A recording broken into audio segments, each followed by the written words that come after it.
and welcome back to another episode of The Credit Authority.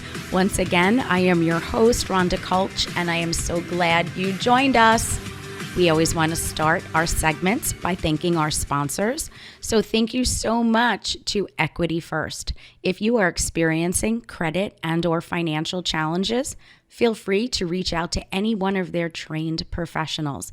They are bilingual, nationwide, and they are sitting by waiting for your call. They could be reached by dialing 631-714-4822. And with that said, this week we are speaking to amazing women that are all participating in the International Women's Conference, which is scheduled for Saturday, March 11th at Hofstra University. So with us now is Karmisha Superville. Of course, you are going to be at the conference, and I am so excited to finally meet you in person, but welcome to the show. Well, thank you so much. I'm so happy and honored to be here. Thank you. So we know that International Women's Conference, I've attended several in the past. They're so important to unify women and to really help amplify our messages. When you received the call from Dr. Neva, tell me what that experience was like for you.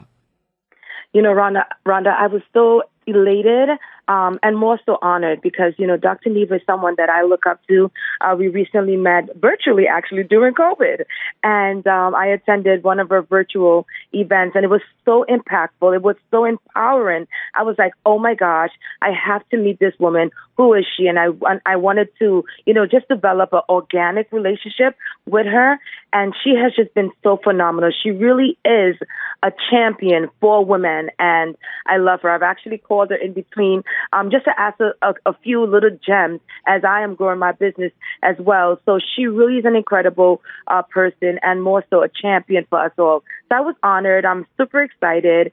And this is what I'm about. I'm about sharing information, standing in the gap for my sisters, and just, you know, being a part of conversation and change. So I'm excited. I love it. And a lot of times when I'm out in communities where it's women supporting women, people will say to me, you know, Rhonda, I never expected you to connect with, you know, person A. And sometimes it's the people that you're not expecting to connect with that you connect the most with. Because if we're very singularly looking at something, we can never expand upon our knowledge. Right?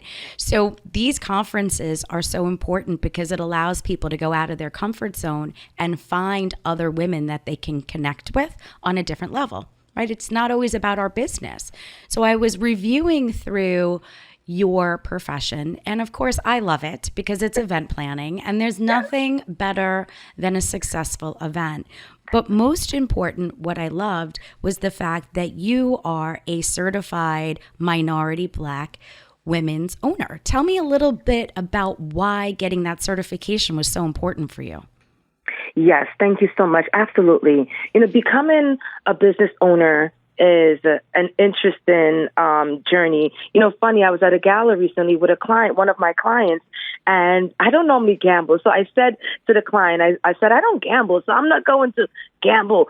And the person said to me, you're in business. That is a gamble in itself. I said, touche. I said, touche. And that really stuck with me because it is a gamble. And this journey has been one of, you know, highs and lows. And I think becoming a minority woman-owned business allows me and allows my firm to really set itself apart, right? Like getting that certification, working towards it.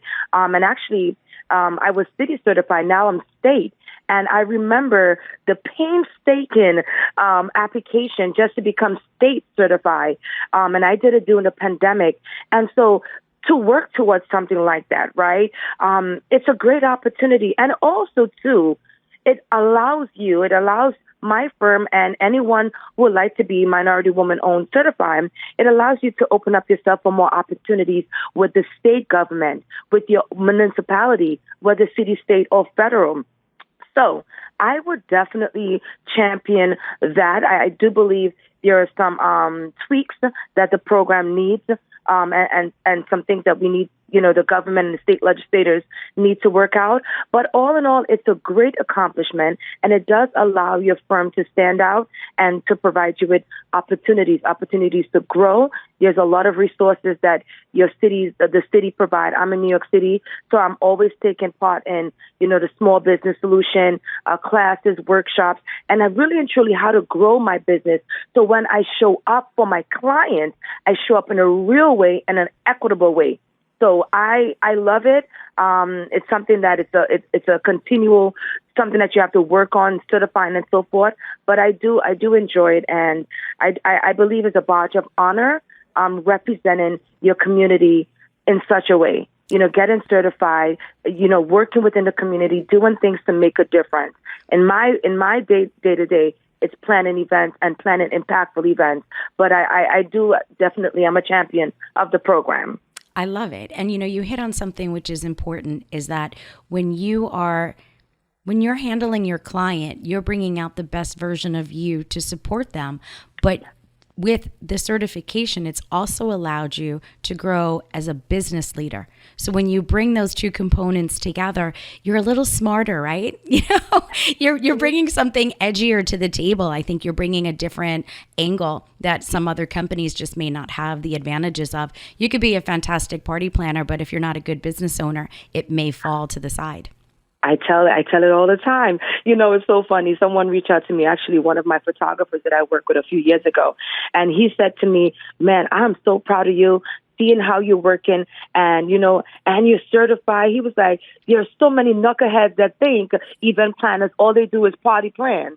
Like they're party planners, but, you're certified and you're just doing the darn thing. And I said, thank you so much. I was like, yeah, you got to tell the people, because being certified, you are able, and I love the fact that you said that as well, you are able to approach a client from a business perspective. Like, how can I really multiply, this event, or how can I make this event profitable for you, as opposed to, okay, y'all just come have a good time party and that's it, and everybody, leaves.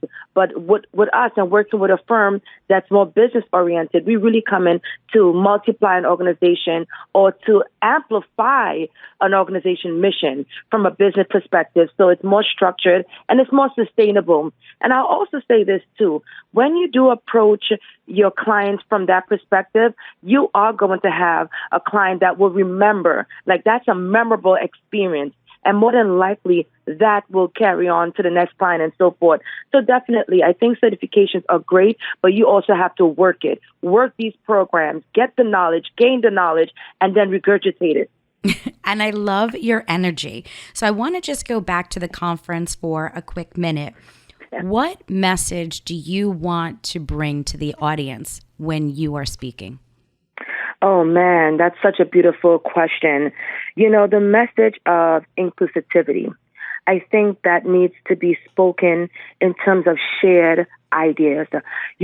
So many times as women, we there's a lot of struggles, right, that women have. And, there are still things that we're fighting for, even in 2023. So I think the message of inclusivity, I think there is power in numbers. If anything, power in numbers. We are still at a disadvantage when it comes to pay and equity, and even building our companies, scaling our companies, right?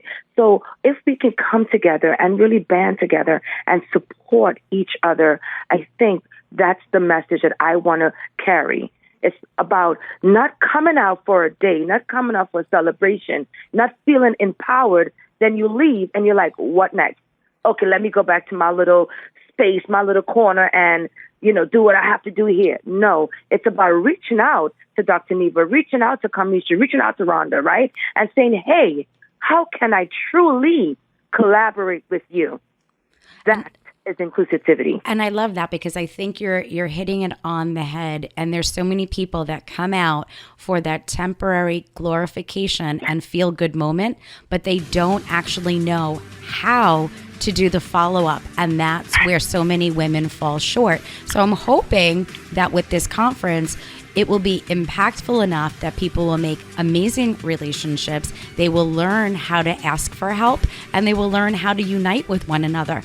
So once again, I am speaking with Karmisha Superville. She is the founder and CEO of EBK Events and Consulting, and she will be one of the speakers at the International Women's Conference, once again, held on Saturday, March 11th at Hofstra University. Hold tight. We're bringing on our next guest.